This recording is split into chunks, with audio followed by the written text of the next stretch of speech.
आज आपण गरम पाणी पिण्याचे फायदे पाहणार आहोत। नंबर 1, सकाळी सर्वप्रथम कोमट पाणी प्यायल्याने शरीरातील चयापचय क्रिया सक्रिय होते, ज्यामुळे पचन सुधारतं आणि वजन कमी होण्यास मदत होते। तसेच शरीरातील सूज कमी होते। नंबर 2, सकाळी सर्वप्रथम कोमट पाणी प्यायल्याने गॅस्ट्रोइंटेस्टाइनल ट्रॅक्टला चालना मिळते, जी संपूर्ण शरीरासाठी उत्कृष्ट वंगण म्हणून काम करते। नंबर 3, गरम पाणी प्यायल्याने सर्दी आणि विषाणूसारख्या मोसमी आजारांपासून शरीराचं संरक्षण होतं, कारण ते छातीतील घट्टपणा कमी करण्यास मदत करते। नंबर 4, कोमट पाणी प्यायल्याने शरीरातील सर्व विषारी पदार्थ बाहेर पडतात आणि रक्ताभिसरण सुधारतं।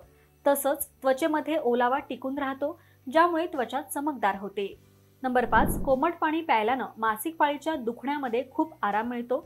शरीराचे तापमान वाढून पोटाच्या स्नायूंना आराम मिळतो। नंबर 6, जास्त वेळ गरम किंवा कोमट पाणी प्यायल्याने जुना कफ दूर होण्यास मदत होते, तसेच शरीराची प्रतिकारशक्ती मजबूत होते। नंबर 7, जेवण्यापूर्वी किंवा रात्री गरम पाणी प्यायल्याने बद्धकोष्ठता दूर होते आणि पचनक्रिया चांगली होते।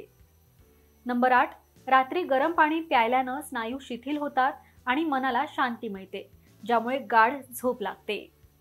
नंबर 9, गरम पाणी प्यायल्याने रक्तवाहिन्यांच्या आकुंचनातून आराम मिळतो आणि त्याचा विस्तार होतो, त्यामुळे शरीरातील रक्तप्रवाह वाढतो, तसेच रक्तदाब बरोबर राहतो आणि हृदयाचे आरोग्यही व्यवस्थित राहते। तर उत्तम आरोग्यासाठी गरम पाणी नक्की प्या आणि हा व्हिडिओ तुम्हाला कसा वाटला हे कमेंट करून नक्की सांगा। पाहत रहा महाराष्ट्र टाइम्स। धन्यवाद।